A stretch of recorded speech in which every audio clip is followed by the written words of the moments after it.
आज हमारे बीच में महिला उत्थान सशक्तिकरण ट्रस्ट की संचालिका श्रीमती रेणु रतुले जी उपस्थित हैं। उत्तराखंड सामाजिक संस्थान संगठन ने आज इनका सम्मान किया है। मैं मैम आपसे जानना चाहूँगा कि आपको एक तो इस कार्यक्रम को करने की, संस्था को बनाने की इंस्पिरेशन कैसे मिली और आपने कैसे शुरुआत किया और आज जो है कितनी महिलाएँ जुड़ी हैं आपके बीच में? तो थोड़ा-सा अपने ट्रस्ट के बारे में बताएँ। नमस्कार पहले तो आप सब लोगों को और मैं सबसे पहले आपके चैनल के द्वारा आप सब लोगों को ही नमस्कार करती हूँ और सबका आभार व्यक्त करती हूँ कि आप सब लोगों ने मुझे इस लायक समझा और जहाँ तक आपने जैसे कहा है कि मेरे को इसकी प्रेरणा कहाँ से मिली है, तो जैसा कि मेरा बचपन बहुत वैसे गुज़रा है, मतलब कि परवरिश बहुत अच्छी रही बट एक रूढ़िवादिता उसमें मैं पली हूँ, जिसमें मतलब कि घर से बाहर नहीं निकलना और लड़कियों मतलब हम लड़कियों को घर से बाहर निकलने की मनाही थी। तो उस समय का समाज भी कुछ ऐसे था कि ज़्यादा लड़कियों को बाहर निकलना पसंद नहीं करता था, तो वही हमारे माँ-बाप ने भी अपनाया और मैं 5 भाइयों की अकेली बहन थी, तो भाई लोग भी नहीं चाहते थे कि मैं घर से ज़्यादा बाहर निकलूँ। तो लेकिन परवरिश बहुत अच्छी दी है, मुझे अच्छी एजुकेशन दी है। मैंने पीजी किया हुआ है उस टाइम का और मैंने इको से पीजी किया है और उसके अलावा मैंने टाइपिस्ट वगैरह सब कुछ सीखा। स्टेनो की मेरे पापा ने मेरे को ट्रेनिंग दिलवाई। बाकायदा मैंने सब कुछ सीखा है।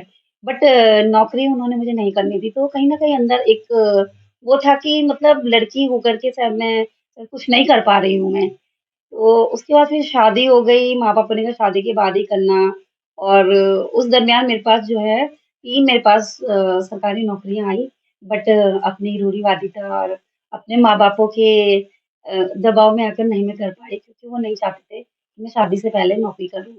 ताकि उनको ये था कि भई 5 भाइयों की अकेली बहन है और एक ही हमारी बेटी है, तो लोग क्या कहेंगे कि अपनी लड़की की कमाई खा रहे हैं। तो उन्होंने कहा नहीं जो कुछ करना है, शादी के बाद करना। तो फिर ऐसे ही बस करते-करते शादी भी होगी, 22 साल में मेरी शादी हो गई थी।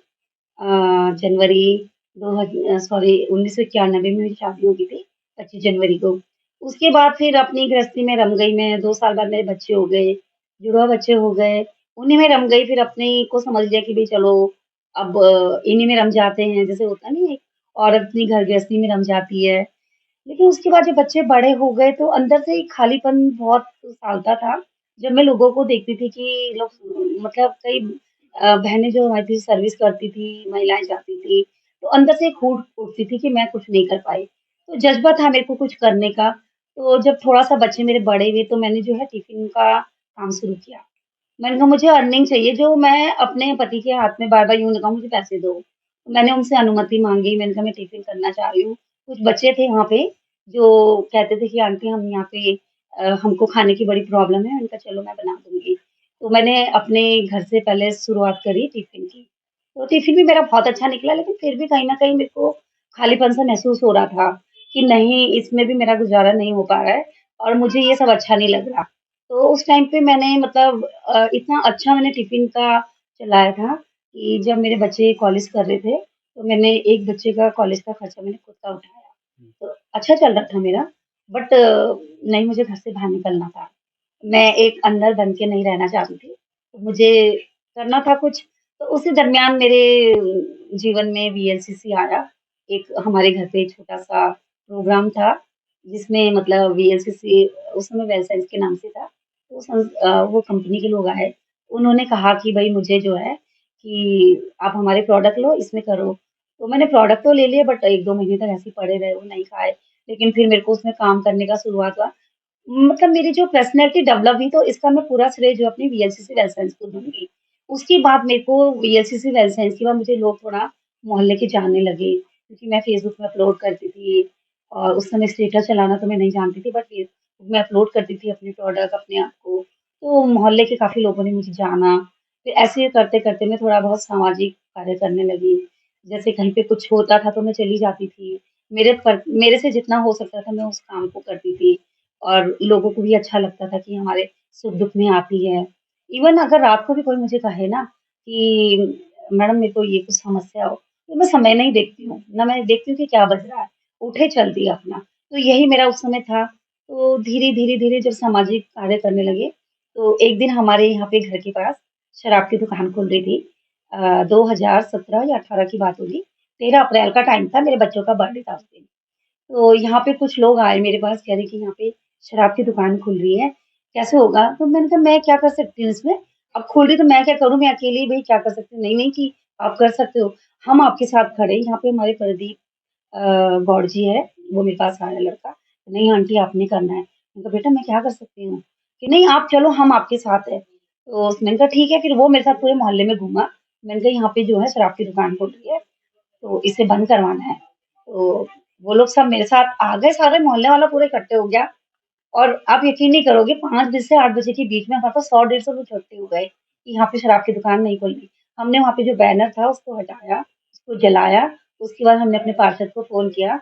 उस समय कि यहाँ पे हमारे पार्षद हुआ करते थे आलोक कुमार जी। वो आए एकदम एक ही फ़ोन पे वो आ गए अपनी टीम लेकर के। उन्होंने भी हमारे को पूरा सहयोग करा और उसी दिन हम रात को फिर पटेल नगर थाने में गए।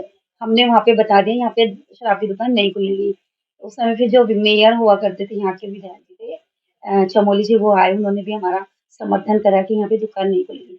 लेकिन उस मोमेंट से मेरे अंदर इतनी मतलब उत्सुकता हुई, इतना मतलब मेरे अंदर जोश आया कि नहीं मुझे मैं कुछ ना कुछ कर सकती हूँ। मेरे अंदर है क्षमता मैं मतलब एक मनोबल जो होता है ना, वो बढ़ा वो मेरा। टर्निंग पॉइंट हो गया आपकी ज़िंदगी का। बिल्कुल, वो टर्निंग पॉइंट हुआ मेरे लिए बहुत बड़ा। तो मैंने कहा नहीं मैं कर सकती हूँ। तो उसके बाद फिर मैं थोड़ा मोहल्ले में हमारे मोहल्ले में स्वीपर नहीं आते थे। मैंने स्वीपर लोगों की जो सुपरवाइज़र थे उनको फ़ोन करा, वो लोग आए। उन लोगों ने यहाँ पे मतलब वो लोग भी मुझे पहचानने लगे थे कि मतलब वो जब भी आते मेरा दरवाज़ा खटखटाते, मैडम हम आ गए। तो वो पूरा हमारे मोहल्ले की सफाई-सफाई करके चले जाते थे। उनका भी धन्यवाद करना चाहूँगी मैं। एक फ़ोन पे वो लोग आ जाते थे। फिर ये लाइटें वगैरह खराब होती है। हमारे इधर जो ये द्रोण मार्बल के पास की गली है, उन गलियों में लाइटें नहीं हुआ करती थी, तो रात को इतना अंधेरा रहता था कि अगर कोई लड़की वहाँ पे जा रही हो और तो कोई भी उसके साथ मतलब कुछ घटना घट सकती थी, किसी ने छेड़ दिया या कुछ कर दिया, तो वहाँ के लोग थे वो मेरे पास आए। तो वो कहने लगे कि भई यहाँ पे लाइटें नहीं है और हमें डर लगता है रात को सब्ज़ी-सुब्ज़ी लेने आते हैं। तो मैंने उस समय फिर निगम गई मैं वहाँ से आकर के मैंने वहाँ पे 6 खंभे लगवाए। 2018 की बात है ये। 6 खंभे वहाँ पे लगाए, लाइटें वगैरह लगवाई मैंने। इसके लिए मैं अपने जो हमारे मेयर साहब थे, चमोली जी उनका भी धन्यवाद करना चाहूँगी, कि उनके बाद जब भी गई उन्होंने मेरे काम को हमेशा किया है। तो ऐसे ही मतलब मेरे अंदर आता रहा, जोश आता रहा। फिर ऐसे ही करते-करते हमने 2021 में अपनी संस्था खोली, महिला उत्थान सशक्तिकरण ट्रस्ट। तो उस समय हमारे विद्या विहार के लोग थे। उनको मैंने एक ही फ़ोन में बोला। तो जिस दिन हमने यहाँ पे अपना इनॉग्रेशन किया अपने ऑफ़िस का, तो हमने बहुत छोटा-सा प्रोग्राम रखा था। तो हमने कहा हमारी जो सबसे बुजुर्ग जो महिला होंगी या जो सबसे मतलब आगे काम करने में रहती है और हमेशा अपने साथ के लोगों को भी लेके चलती है। तो विद्या विहार की हमारी जयप्रमोला मैडम थी। उनको हमने कहा कि इनके हाथों हम अपने यहाँ का इनॉग्रेशन करवाएँगे।